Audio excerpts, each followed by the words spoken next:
going to be giving an update on the state of readiness for the National Convention, which will be held here at Unisa. My name is Tim Sostole, and of course, I will be your program director facilitating this media briefing. And of course, our panelists there, just to start there, Mr. Buchoko, in the right, is our, of course, going to be reading the statement. Then we have Mr. Prof. Naukane from Unisa. He's also going to give his remarks in between. And then we have Shakira, and as well as Tula Sizwe, who's also going to give the comments. And of course, we then have our spokesperson later on, who will also give remarks in between. So I will then start by handing over to Mr. Mochokwa, who's going to read the statement. Thank you.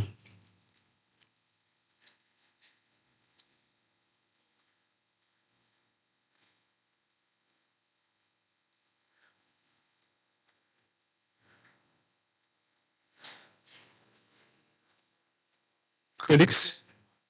Okay, we can come this side as well. Good.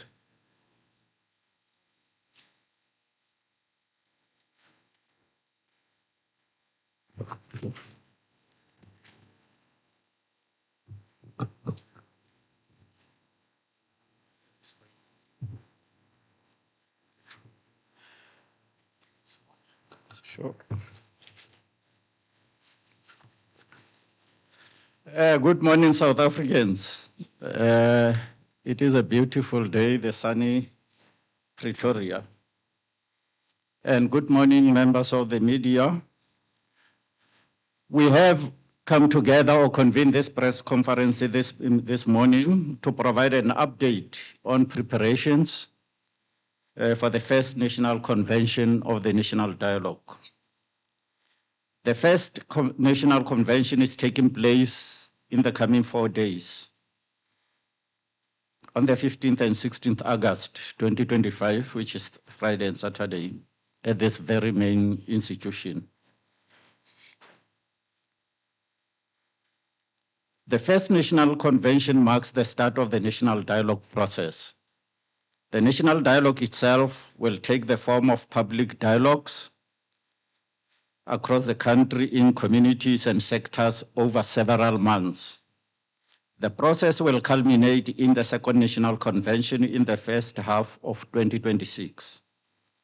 The first National Convention is intended, among others, to discuss the need for and value of a national dialogue in South Africa today, to outline and agree on the key themes for discussion in the national dialogue, and agree on the approach and modalities for the nationwide public dialogues at sectoral and community level. And finally, to set up a broadly representative steering committee to coordinate the implementation of the national dialogue going forward. For that purpose, the provision has been made for 1,000 delegates during the convention in the next 4 days. To date, 755 individuals have been invited from over 30 sectors and over 200 organizations. Understanding that the initial allocation may not have covered all sectors sufficiently, a further 245 delegate spaces will be allocated to organizations that have asked to participate in the national dialogue. In allocating spaces, efforts have been made to ensure sectoral diversity and representativity.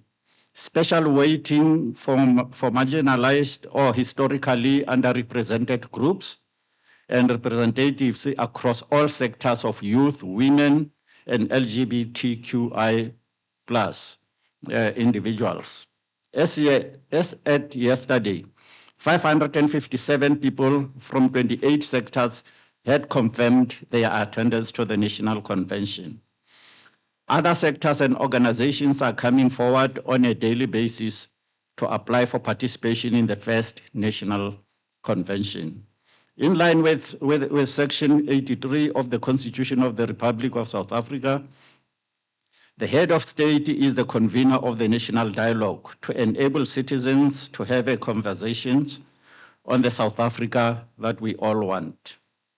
The head of state is a convener of the National Dialogue and has called the first national convention to kickstart the process.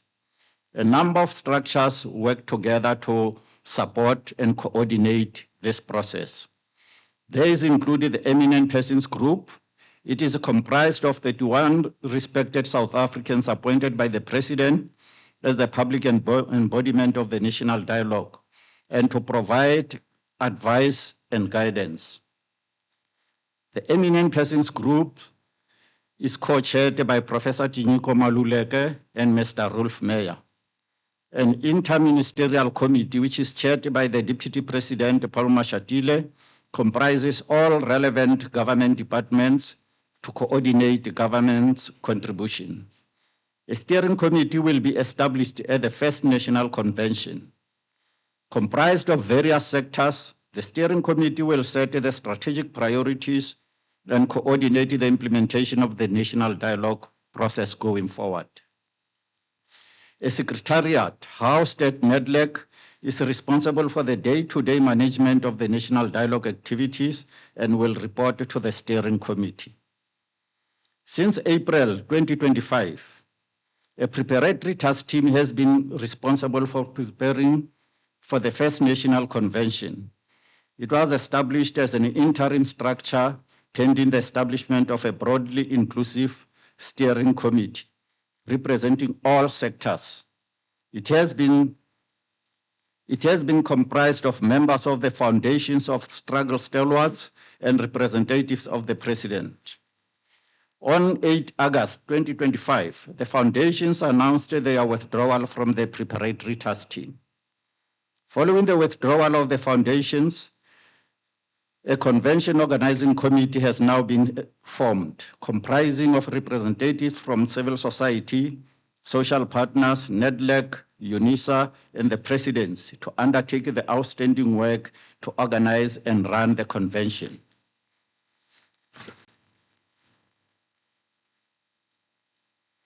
The convention organizing committee includes volunteers from around 20 civil society organizations. At the convention organizing committee, our task is to ensure that the national dialogue process is handed over to a broadly representative steering committee that will be established at the first national convention. There is no need for unnecessary delays. We must move swiftly to hand over the process to civil society and citizens and citizen organizations that have genuine interest in solving the challenges our country is facing.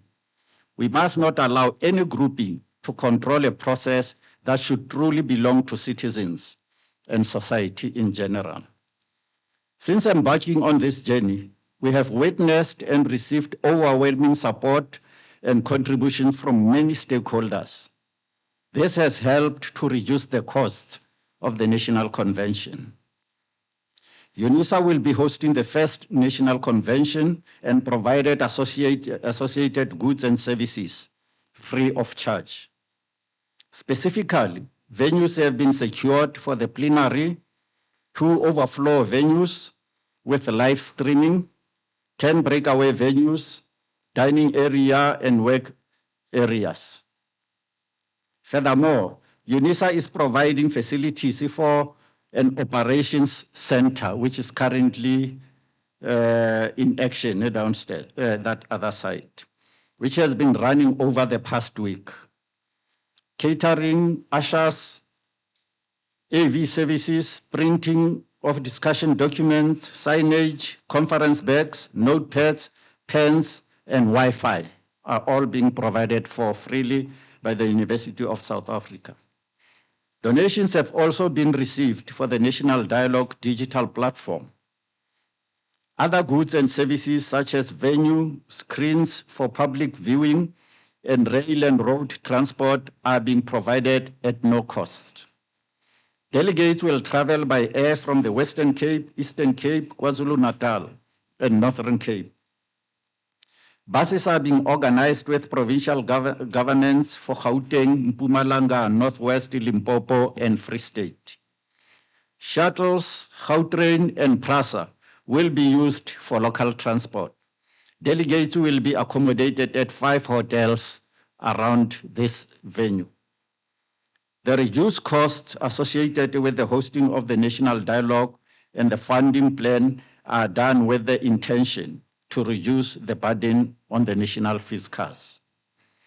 The total budget for the National Dialogue will be developed as the structure and form of the community dialogues are finalized by the National Convention and will depend on in-kind contributions, donations, and other sources that can be mobilized and will be mobilized from various stakeholders across all sectors of our society. All budgetary processes regarding the National Convention adhere to the Public Finance Management Act. The main costs for the upcoming convention are funded from the existing budgets of NEDLEC and the Presidency for Secretariat support, communications, and logistics. The National Convention is just the start of the National Dialogue, which will unfold over several phases. Appropriate steps have been taken to contain the costs of the National Dialogue and utilize public facilities that are available across the length and breadth of South Africa. It will be an example of public participation at scale. Every ward in South Africa becomes a space for democratic engagement. It is expected that each of the 4,300 wards will have at least 3 dialogues. These will be small, accessible dialogues in community halls, schools, churches, and open spaces. There will also be thousands of sectoral and theme-based dialogues. Millions of people will be engaged via community radio, national broadcasters, print media, and social media campaigns. The second National Convention will bring all these threads together, agree on a shared vision, and shape a national compact for transformation. This National Dialogue is decentralized by a design. Power lies with the communities, not the center. It is diverse and inclusive, reaching the unreached and amplifying marginalized voices. It will be connected and iterative, with the feedback loops from community to national and back again. Most importantly, it will be action-oriented, using dialogue as a tool for concrete change, not just for conversations. All South Africans will therefore get a chance and an opportunity to participate in dialogues in communities, sectors, and organizations.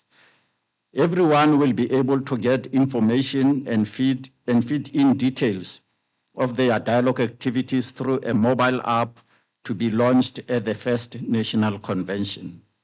To ensure that the National Dialogue has a real impact, the outcomes framework of the public dialogues will focus on radical change, rapid response, and rebuilding the nation. An important part of the discussion will be on how to institutionalize the outcome of the National Dialogue. We call upon all South Africans to join this process as we seek to address the challenges that face our country and define a better future for all our people. I thank you. Issued by the National Convention Organizing Committee.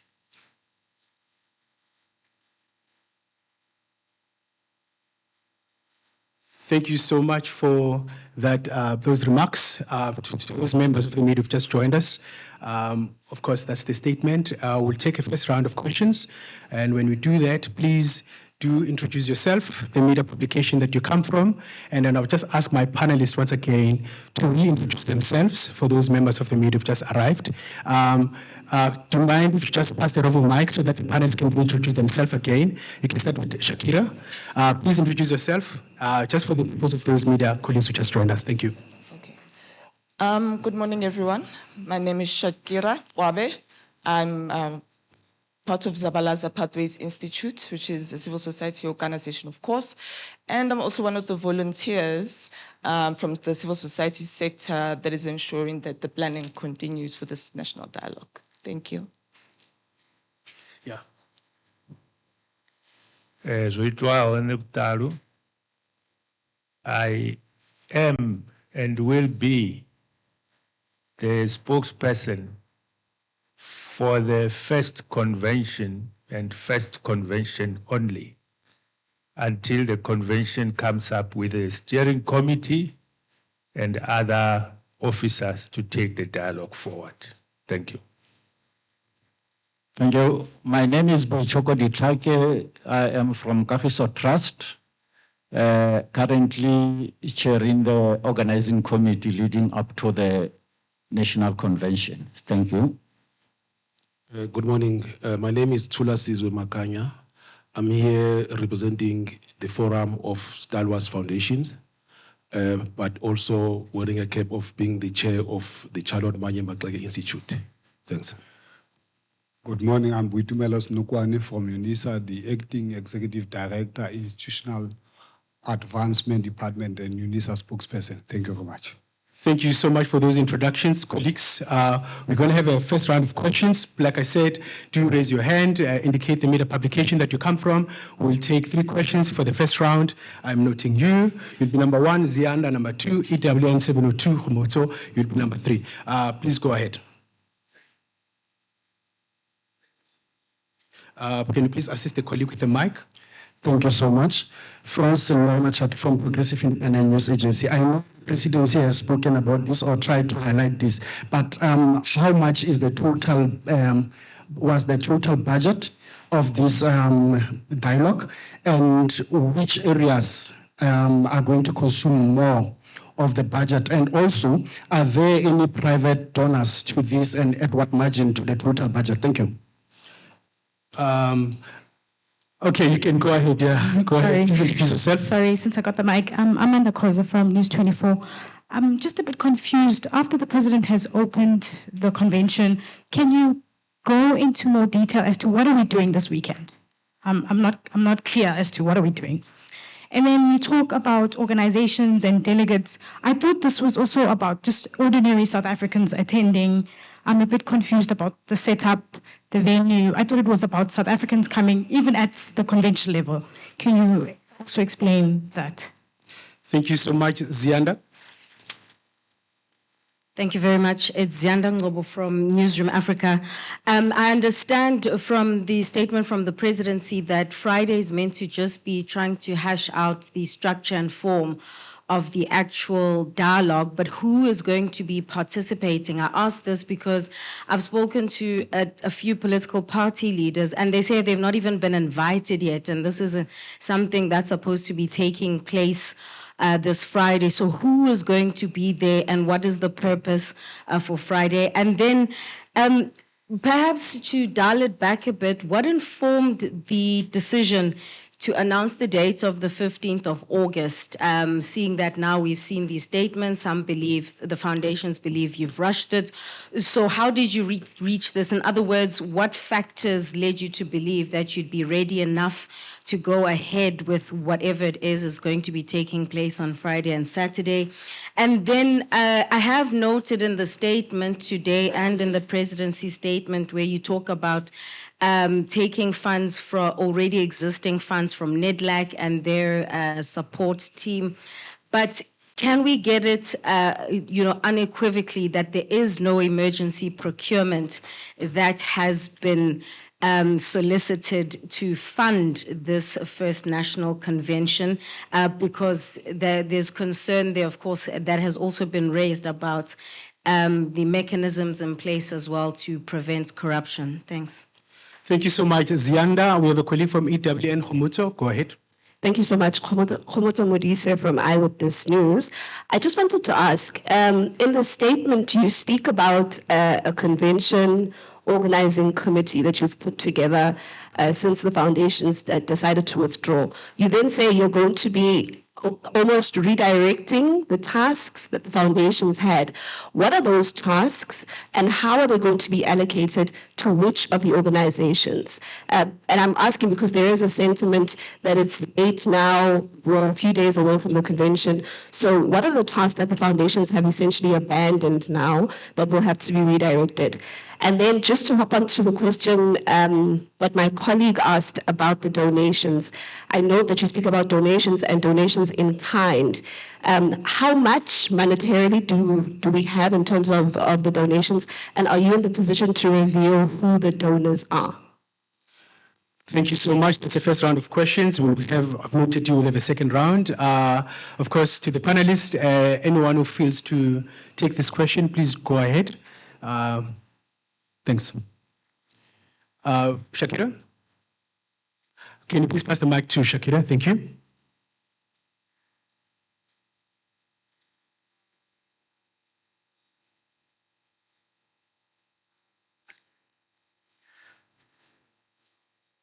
Okay, we are fixing the sound. Are you fine, Shakira?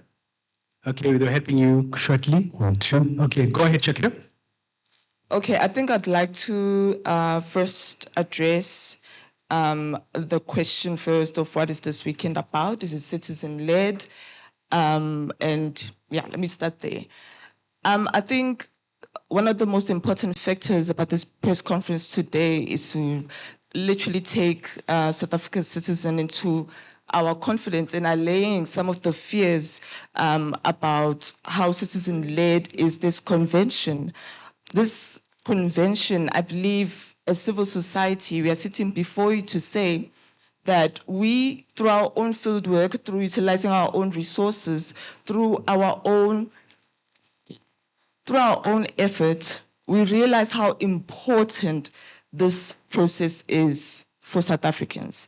And because of that, we have largely been really committed to ensuring that this process is truly citizen-led and citizen-centered, and that if it means we have to utilize our own resources to that end, we have.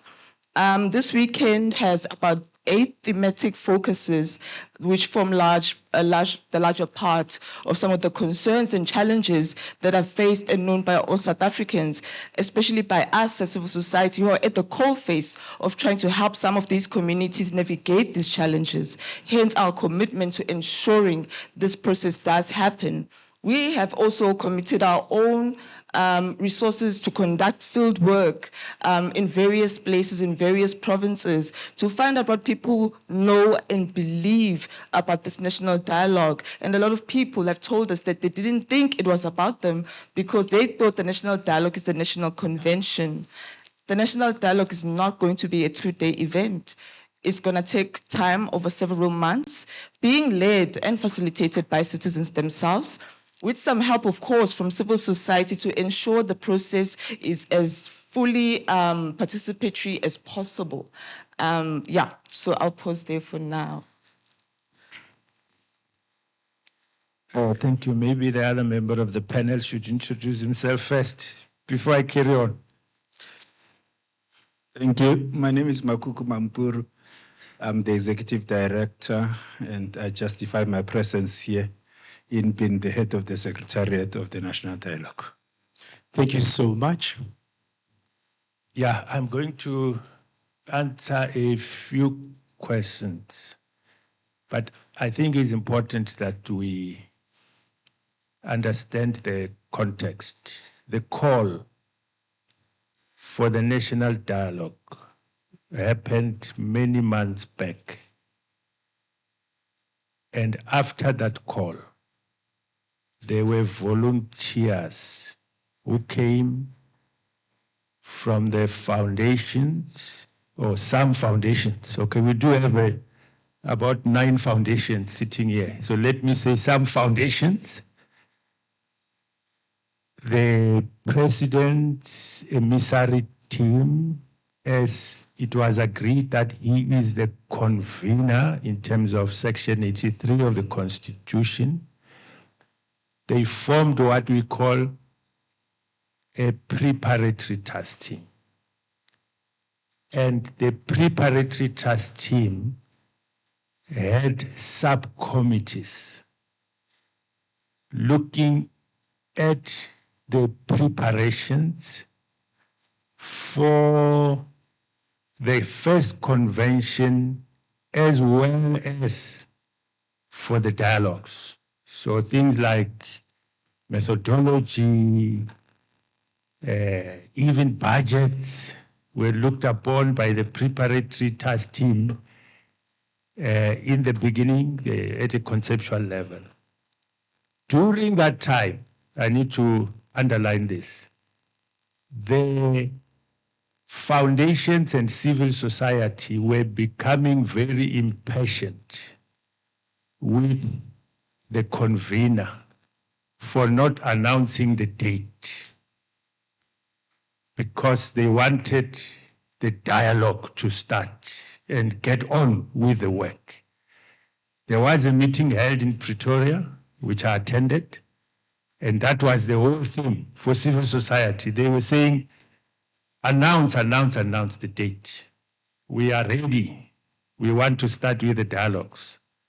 So the president announced the date of the 15th, and the preparatory task team continued, therefore, to prepare for the first convention. There were many questions that they had to deal with. Some of the issues which were asked is to who should come to the first convention.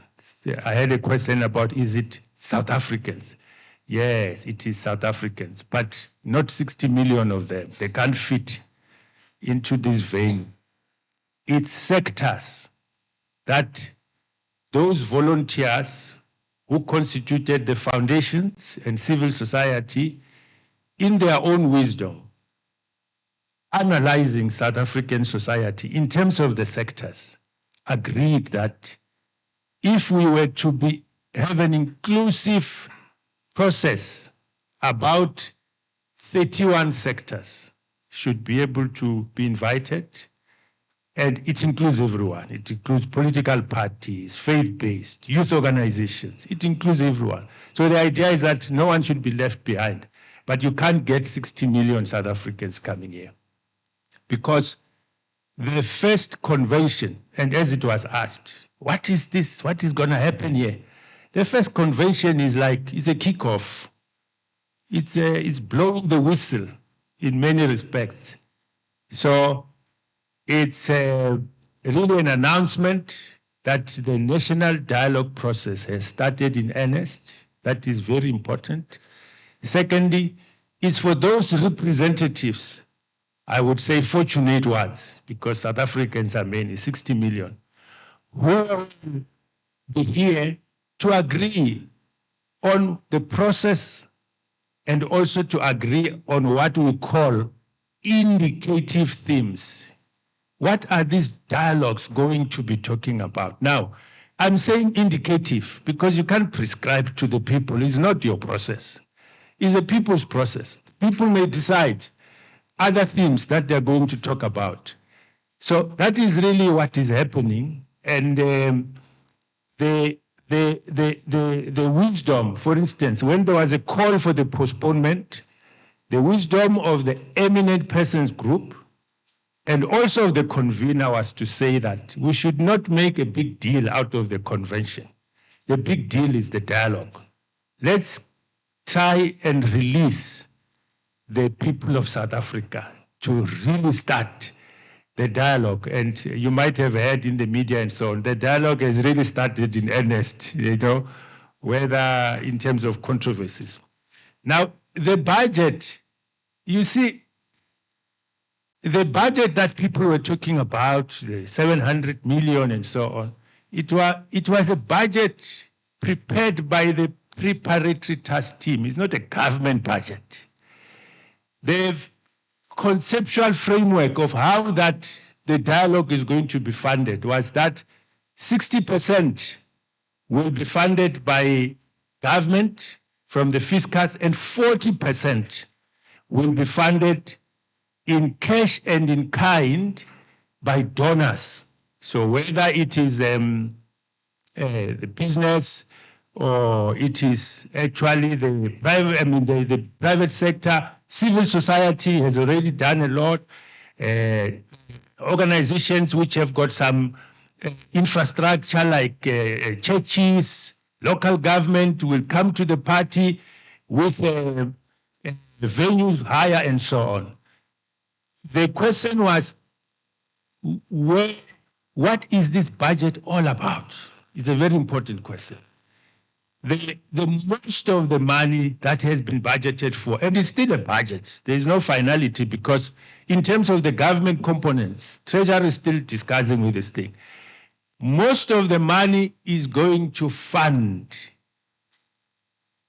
community dialogues, which are going to happen at wards and sectorally in a way. So it is expected that we're going to have 3 dialogues per ward for the duration. I think it comes to like 13,600 dialogues. That is where the issues are going to be taking place. That's where ordinary people are going to be discussed about the South Africa they want, the vision of the South Africa they want. So that's where all the budget comes from. This is where, and it is still expected that entities are going to be approached, mobilized by the steering committee, by the EPGs as well, to solicit funding coming not only from the fiscus, because this is a people's project. It's not something that is really a government project. And I think I've tackled the issue of what are we doing this weekend. The political parties have been invited, all of them. We do know that so far 2 have declined.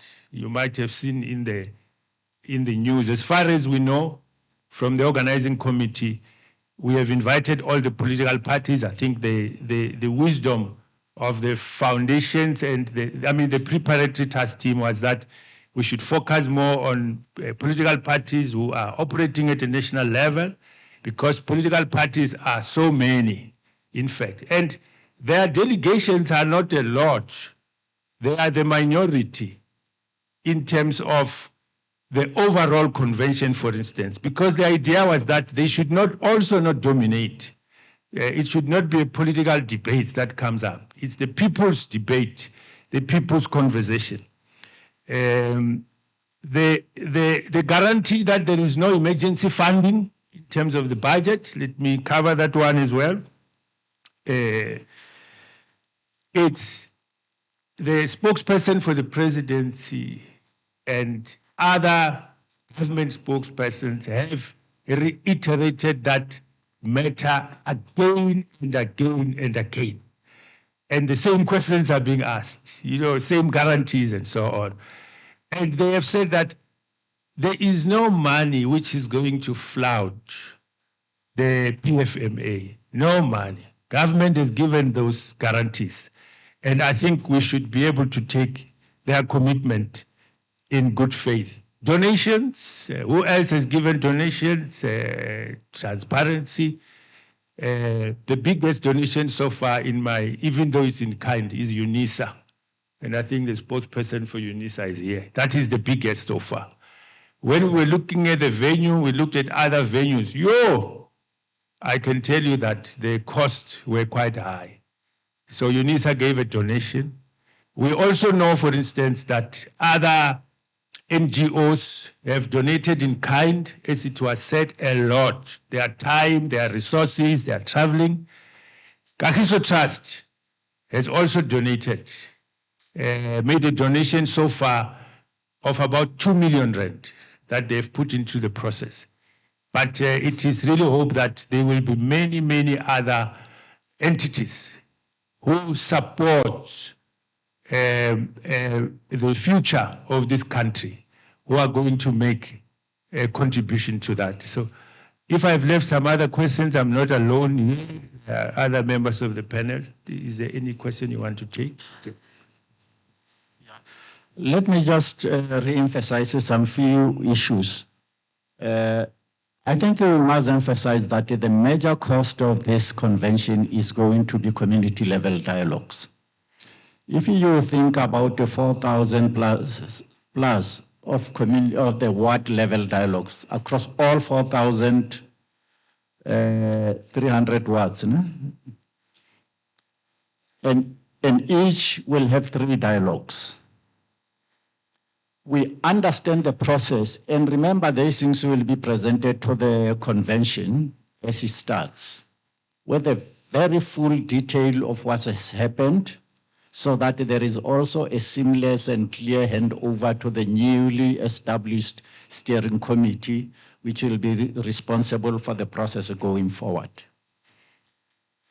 You'll have dialogues at the sectoral level, but those are structured process.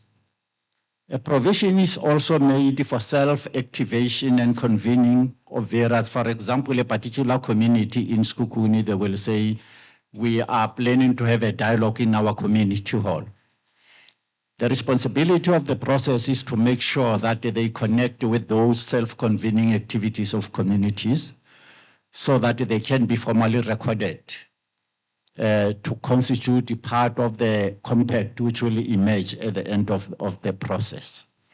Therefore, the critical process will be to ensure that the infrastructure put in place to facilitate community-level dialogues, both structured and unstructured in terms of self-convening, are indeed captured in the process.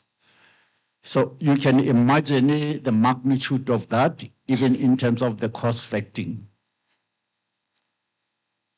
For me, and I think that cost factor cannot be measured in terms of monetary forms, and especially given the commitment for a number of contributions, venues at the local level from the churches and variety of other institutions. That will be the most significant component of this national dialogue as we go forward. Most of the issues Reverend Zo has addressed, but I want to address one particular issue also which was raised. Which activities were redirected from the foundations? There are no activities which were redirected. We actually accelerated some of the things which were generally slowed down. And one of the principles that we think informed us to continue with this process is that the more is debated in the boardrooms, it loses essence. It must be liberated to ordinary South Africans to own and drive the process. With the wisdom of that decision, we believe it remains the most significant decision. If there are limitations and imperfections, let South Africans determine that and correct them. We cannot correct them in the boardrooms. I was chairing the social mobilization subcommittee during the preparatory task team. And I can assure you that a whole lot of, like many other task teams, it does not mean that the departure of the foundations meant everybody who was involved in the preparatory processes left. They are remaining not to redirect, but to accelerate the preparedness to the convention as it takes place over the next 3-4 days. And I think that acceleration will speak for itself on Friday when we convene South Africans in this meeting. For me, that is the most significant part. Other debates, I think we can go on with them perpetually. The most important thing is that South Africans must take over the process, refine it, determine, perfect it, starting with the convention going forward. Thank you so much for that. That was the first round of questions. Of course, the panel, we're going to have the second round of questions to members of the media. I'll ask my colleague with the roving mic. We're going to start with Power FM, and then we'll be number 2, right? And then please hold on, number 2. We'll go to Busi at the SAPC in Tlantla, and then of course go to ENCA, and then we'll come back to you. That will be our last round of questions. So I'm going to start with you. Of course, Flotiti from Newsnote. Please go ahead, Power FM. Thank you very much. Good morning. Kosnatsi Shazi, Power FM News. I just have 2 questions. My first question is to Boitumelo from Unisa. A lot has been said about attendance. Of course, the Chancellor of Unisa is former President Thabo Mbeki. I know his foundation pulled out from the preparatory task team, but will he be in attendance for the national dialogue? We are on his institutions. He has called for a national dialogue. So will the former President Thabo Mbeki be there? Yes, just as my first question. And my second question is to the organizing committee. The outcomes and resolutions of this national dialogue, as far as I understand, are not binding. So how do we ensure that this national dialogue does not become a glorified imbizo or a glorified talk shop? How will you guys hold government accountable? And I don't know if you're able to review, but what are some of the themes that we're going to be discussing in this national dialogue? Now, on the 6th of July, KZN Police Provincial Commissioner Unhlanhla Mkhwanazi already kickstarted the dialogue. Operation Dudula, with access to public health care, has already kickstarted the dialogue. Unfortunately, a minister in cabinet has already kicked off another dialogue when it comes to racial issues. So what are some of the themes for the national dialogue? Thank you very much. Thank you so much for taking us forward. What are the themes? I like that. There's another colleague there. Please go ahead, introduce yourself, which publication you come from. Go ahead. Dimakatso from Channel Africa. Just to add on, he's asked part of the question that I wanted to understand. What is the legal standing of the steering committee and the recommendations for them to be implemented, or what's going to happen? Are they going to form part of government policy? Can we just get clarification on that? And in terms of the program, why is it so protracted? As you said, we already know what the issues are. Why do we have so many dialogues about a dialogue when the issues are already there? People protest every day. We know what South Africans want to see changes in the country. Thank you. Thank you so much. We're going to go to the SAPC. Please pass the mic to Sisbusi from the SAPC. Go ahead, Sisbusi. Thank you, Busi from the SABC. It's a follow-up to what Dimakatso has basically asked about the standing. Can you hear me? Yes, we can. Go ahead. Okay, so for instance, I'm just wondering, in the context of what it is that you're doing, where does, for instance, Parliament come in? Parliament, are supposed to be the representatives of the people. You're talking about people getting representation, how everybody cannot be here. But for all intents and purposes, we actually have a structure in the form of Parliament that represents the people of South Africa. You have a National Planning Commission, for instance, that's supposed to rally people of South Africa around the development objectives of what it is that needs to be done. So in terms of this particular situation, where does that fit in?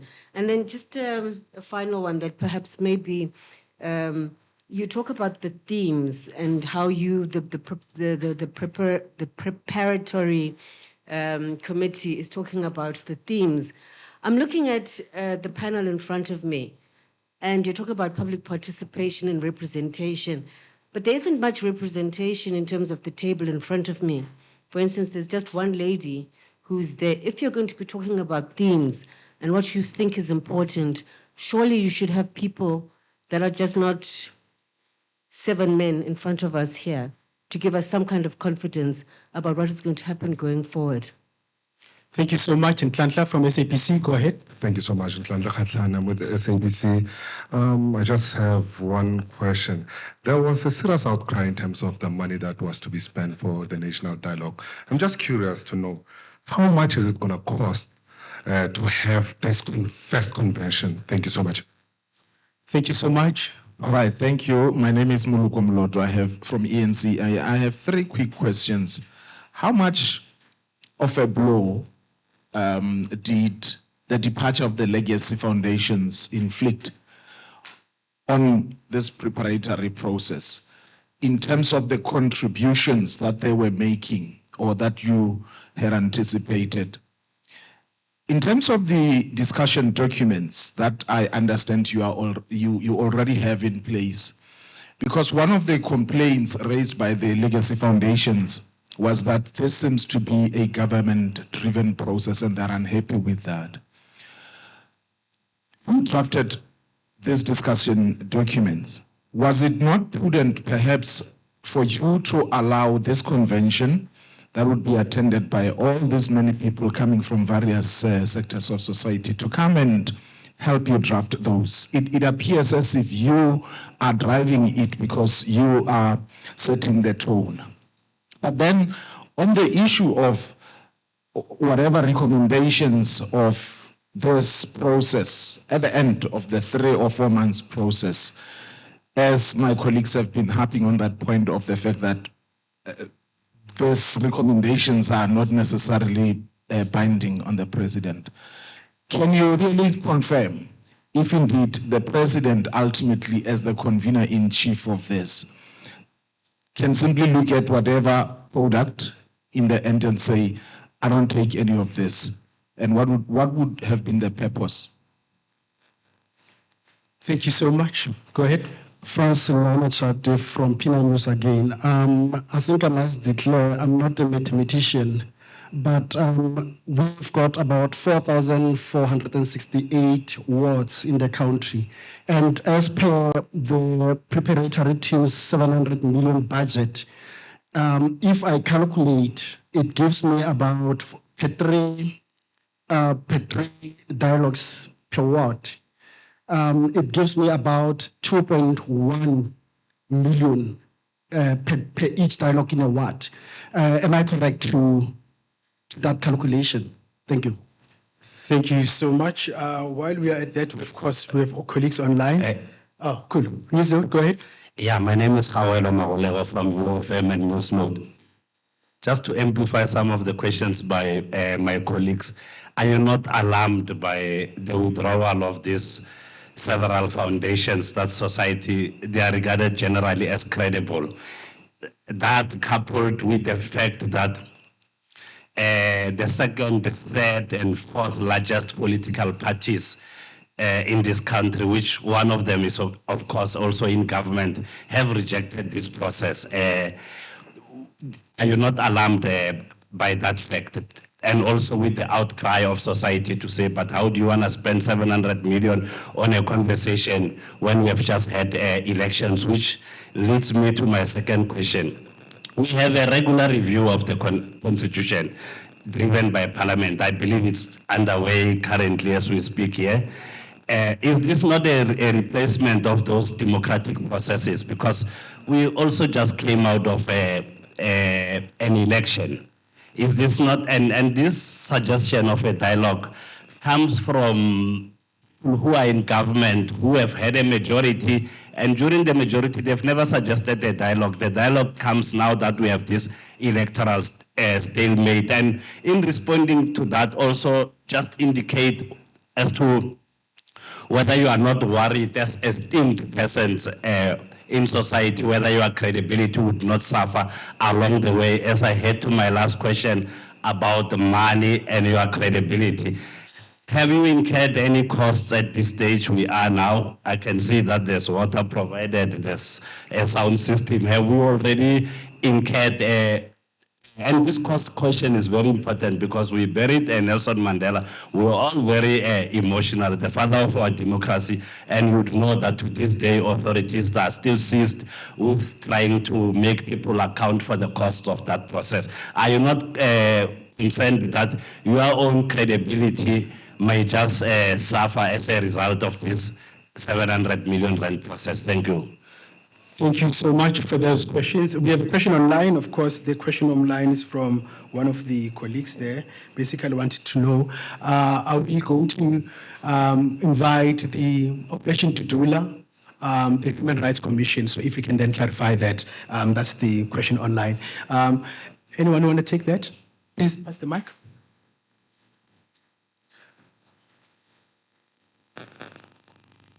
Thanks very much. We will allocate questions. This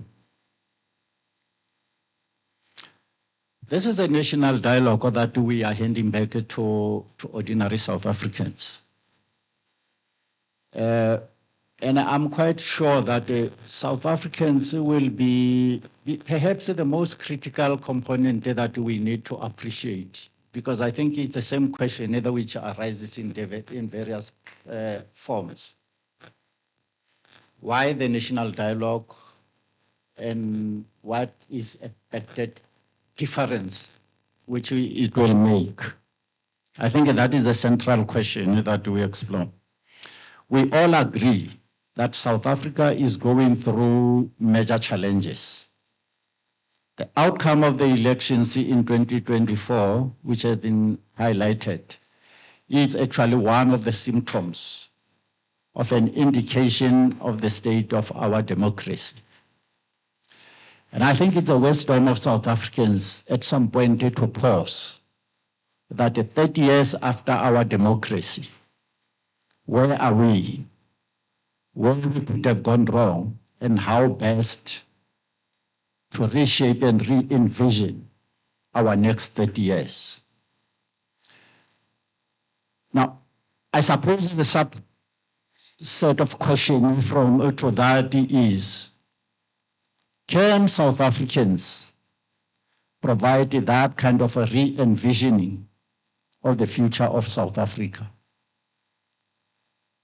And the notion of the dialogue is premised on that understanding that South Africans have the capability to pause, reflect, which will also include their reflection of how far has the parliament represented them, as somebody was saying, and the lessons learned. We cannot just convince South Africans to come and talk and disappear.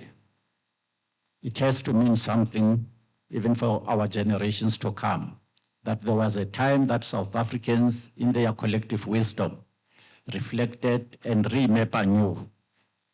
And I'm convinced that this will happen, but it also continues part of our struggle as South Africans.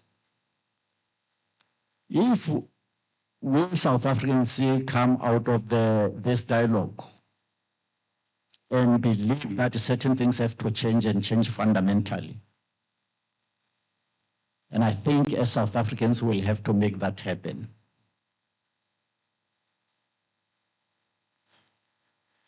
Secondly, I think the issue that explains the outcomes we have during this process. And I think by the second convention, South Africans will have declared how it will be effected and be impactful in our various lives going forward.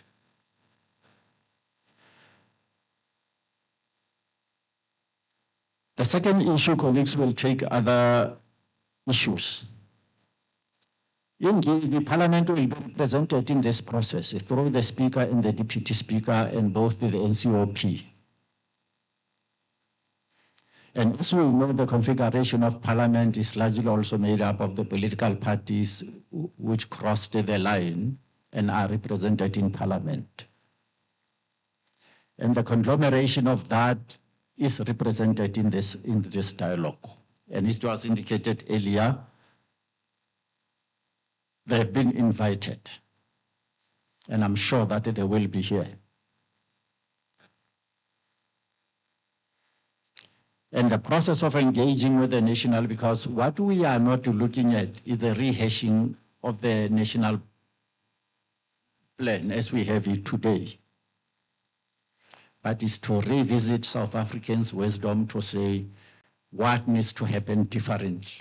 Because where we are quite aware that something fundamentally needs to change going forward.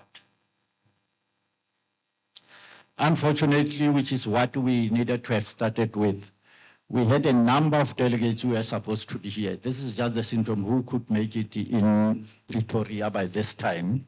In terms of representation, the youth, women, I think it's big in this organizing committee, which lifespan is ending in 3-4 days.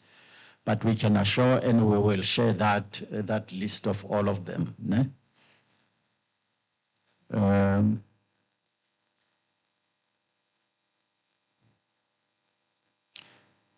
I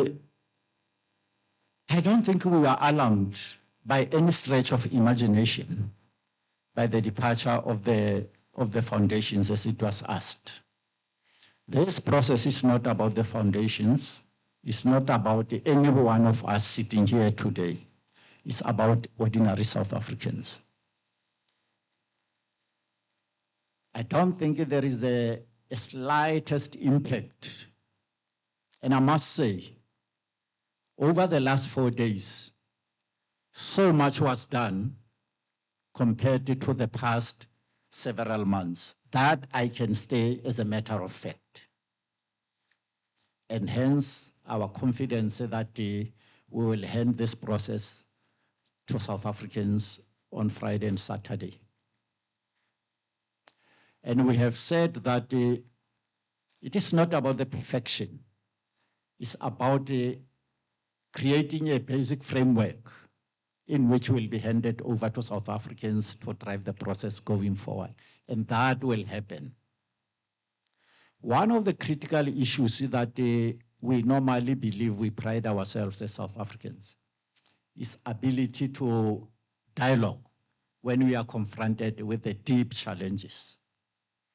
But also the composite of the past few days leading to the departure of the foundations is precisely the question that even in that historic moment of South Africans, something still needs to be reinforced in our ability to talk to each other and find the solutions when the nation so needed them.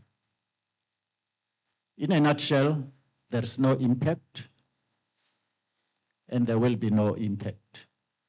I think the organized civil society who came on board so strongly have demonstrated that South Africans can rise when the need arises.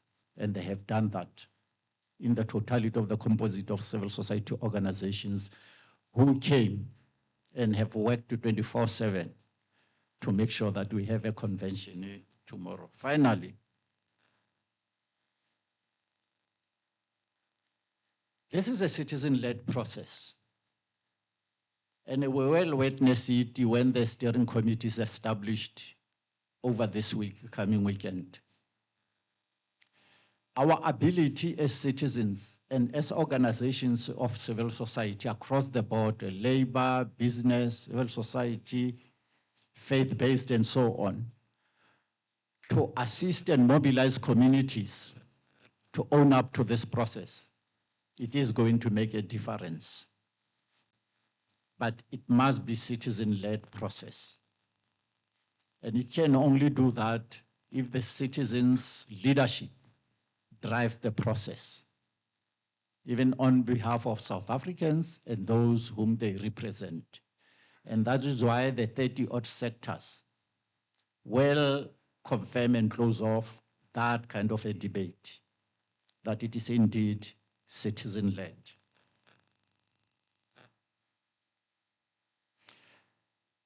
We were not developing the discussion, even during the PTT.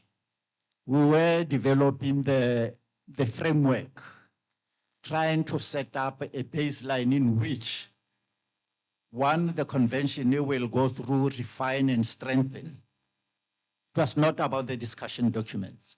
It was about assisting the baseline framework from which the formally established steering committee will take over to assist South Africans to dialogue. Unless I missed something elsewhere, there was never an intention to develop discussion documents. It's a frameworks which will be discussed over the weekend, adopted if adopted. Some of them will be refined as we go along with the consultations at community level. Because the nature of the project as we have, you are not going to be able to have a blueprint, but you must have a baseline framework that can be adapted along the way. And I think somebody will ask on the what level cost. I'm not sure how we arrive at 2.1 million. I can't even conceptualize it in my mind, but let's try others to respond. And I think the ED will also. You want to start, ED? Carry on. Just one point, which we must bury. And it keeps on coming. That is it not a blow that the foundations have withdrawn? Now, let me just read to you an extract from the foundation statement so that we understand what are they withdrawing from. They never said they're withdrawing from the national dialogue. It reads as follows. The decision to withdraw from participating in the preparatory task team and the 15th August First National Convention does not represent a withdrawal from the National Dialogue Project itself. We remain committed to the principles under which we have been working to its vision and its urgent necessity. So sometimes I wonder where, all this issue that the foundations have withdrawn and it's a big blow. I'm not saying that they are really the anchor of the national dialogues, but in their own statement, they say they're still committed to the process. It was agreed with the PTT that the NEDLEC has been appointed as the secretariat for the national dialogue process, for the convention and the national dialogue process. They will be able to receive resources, spend on it in accordance with the PFMA. And I think I'm going to ask the issues about finances, how much we have spent so far. If we have spent anything, there's water. I'm going to refer that to NEDLEC, who is the secretariat. Thank you. Thank you, Rev. I'm going to deal with the costs issues in broad strokes. I think the first point that should be made is that, as with all public funds, the funds for purposes of the national dialogue are to be spent in line with the applicable legislative framework. And I think even in their statement, the foundations referred to the Public Finance Management Act and related legislation, whether it is for the procurement of goods and services and all of those.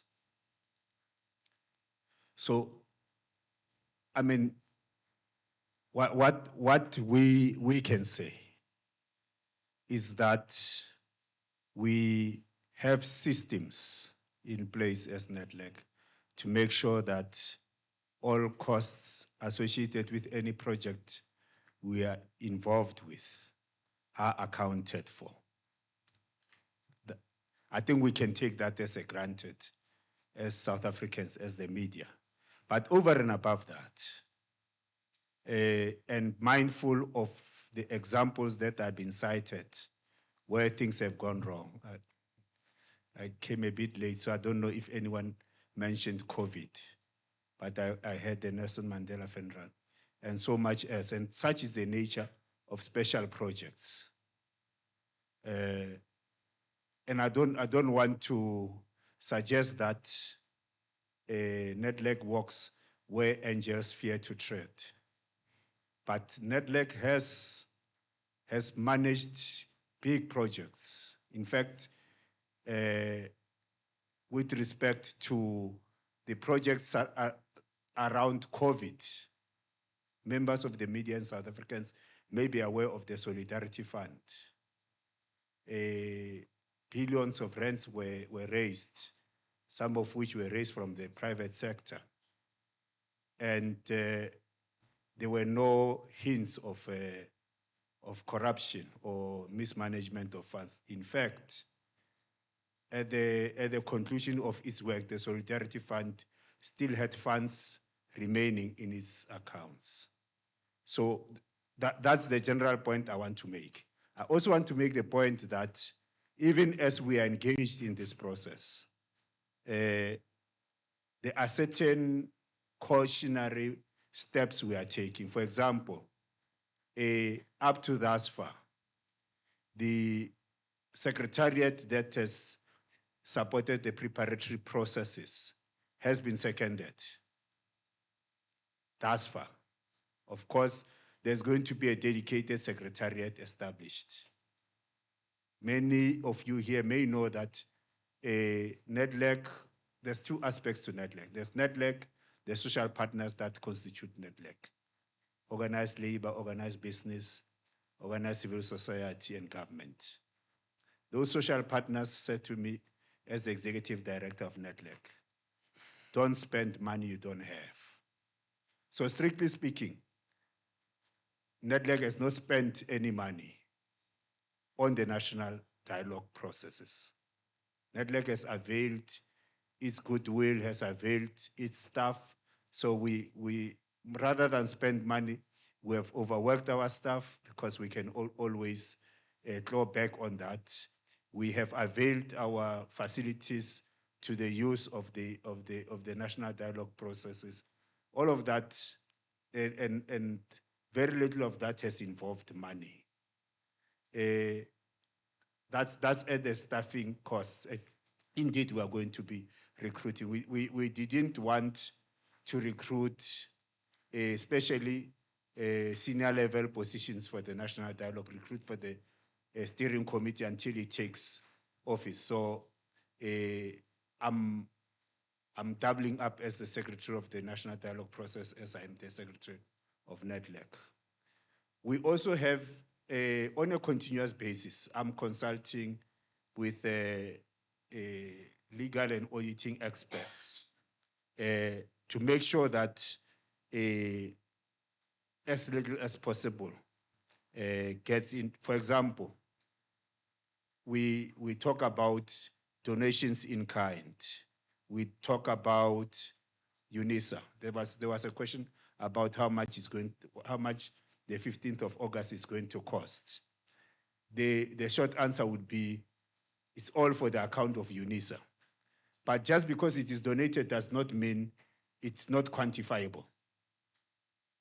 So some of the indicative amounts include the fact that if we were using another venue and that venue was charging us, we probably would be spending in the region of 10 million, maybe about 4 million for a venue, because at least that's the calculation we've made of Unisa, and maybe 6 million as additional costs.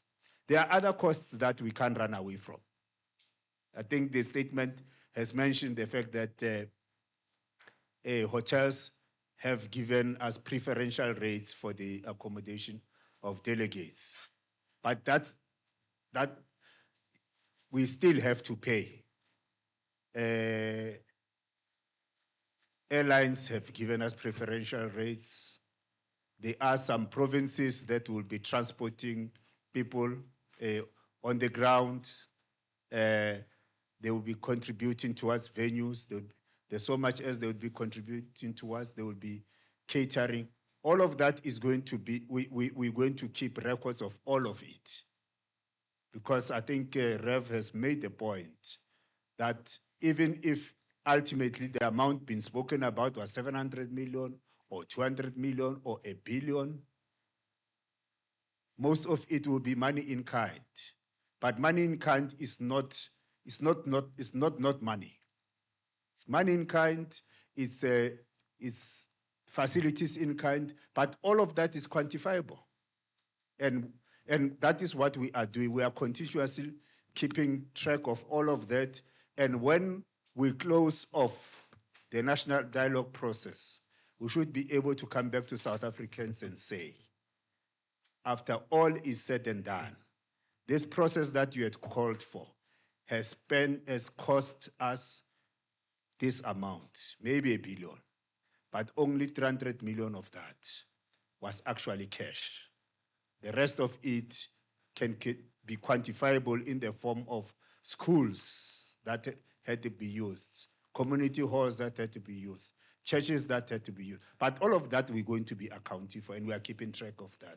I don't know if there's anything else to do with costs that I have not mentioned. So basically, in short, keep within the legal framework, keep proper records of what we spend, and keep proper records of what is donated, whether in kind or in cash. Thanks. Thank you so much for that. I'm now going to allow Shakira to make her remarks, then we're going to give to Lasizwe, and then we'll round it off with Unisa. Please go ahead, Shakira. Thank you. To the question about me being the only woman sitting on this panel, I'd really love to refute that claim. Another team member who's also female, well, she was in the room. I think she quickly stepped out. Her name is Mandisa. She'll probably come back just now. So I'm not the only woman, definitely, and it's not only me, myself and Mandisa. To the question of how are we planning to ensure this is not another talk shop, I don't think it should be only these people sitting here dealing with that question. That question can also be addressed by citizens through the dialogues. They can suggest possible mechanisms to be put in place to ensure that there's some form of accountability when the social compact finally is put together for the next national convention. But besides that, the other question concerning that South Africans are also highly aware of the issues, that is absolutely correct. And that's why civil society, we have seen the importance of having this national dialogue. A lot of ordinary citizens in this country have never really participated in any form of public participatory process and are truly excited at the prospect of being able to have their own insights be taken seriously and at such a high level. And I don't think we should be denying people that right to inform the future of this country, nor deny them the right to put their own accountability mechanisms for the end products, which is supposed to be the social compact. If ordinary South Africans believe that the social compact should then maybe be turned into policy, it's something that the people who receive the final social compact should seriously consider. As for Thabo Mpegi's attendance, I believe the former president is more than available to directly answer that question himself. We cannot do that. We don't know. I don't know him personally. Yeah, I think I'll stop there. Thank you so much, Shakira. We're going to hand over to Lasizwe, and then we wrap it up nicely with Unisa, who's hosting us for this convention. Lasizwe, Thanks. Greetings once again. I was here representing Star Wars Foundations, which foundations of former leaders, those who are passed on and those who are still alive. Just to name a few. Charlotte Manya Muckleneuk Institute, Dumanogwe Foundation, Moses Kotane Foundation, Sol Msane Foundation, Ronnie Moapa Foundation, and many others. We're still receiving calls of other Star Wars Foundation who want to participate. We're here not to replace any foundations. We're here to add value and be active participants in this process, heeding the current call of national dialogues. And as our colleagues have mentioned earlier on, alluded earlier on, that this is going to be citizen-led. Even us as foundation, we're going to play a role, but also we're going to get more from the people on the ground. So this should be a truly people's-led conversation. So the other thing that maybe is a challenge, the glaring challenge that we're facing as a country, which is unemployment, poverty, and many others, GBV and many others. But how do we then create lasting solutions to fight those challenges? We think that this platform that has been created is a right platform for us as South Africans to start a new path and create lasting solutions. So we encourage more people, more foundations to participate in this process so that we can be able to create lasting solutions. Thanks. Thank you so much, Prof. You're hosting us on the convention. Unisa, go ahead. Thank you very much. Maybe just to answer a quick question, which I will answer differently, in as far as whether the Vice Chancellor, the Chancellor of Unisa is expected to attend or not.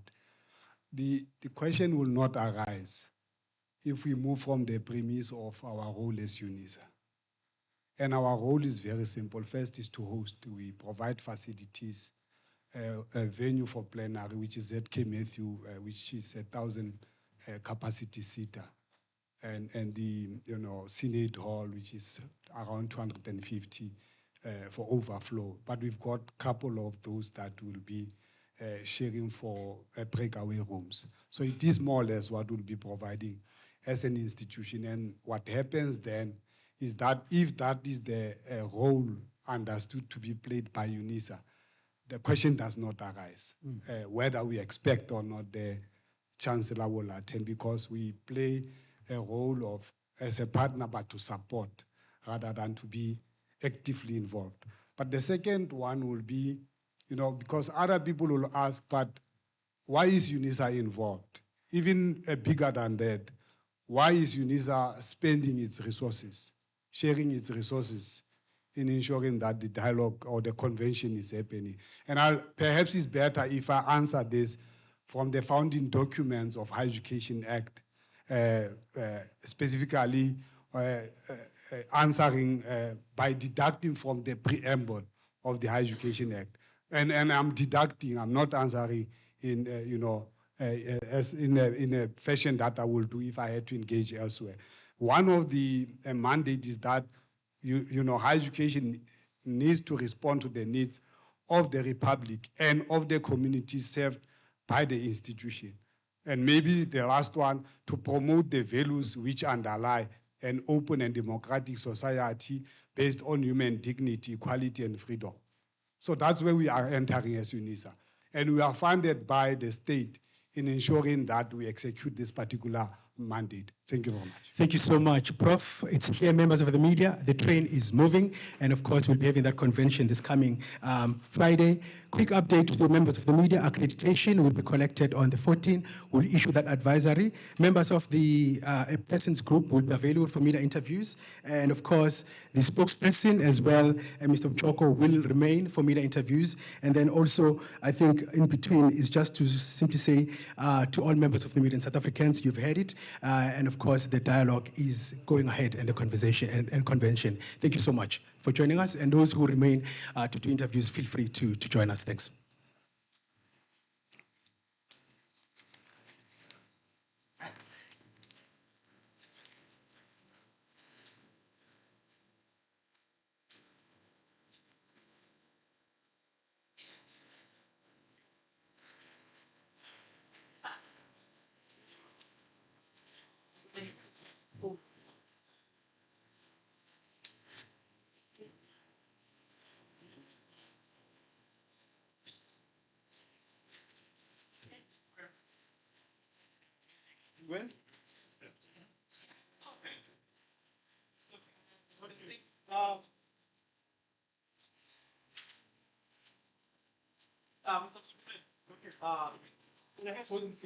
Well, yeah, you did. No, you did. But I get it. Yes.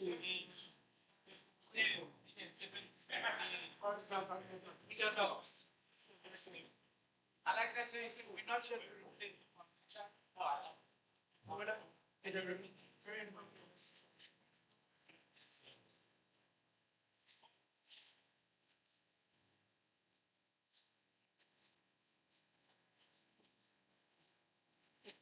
so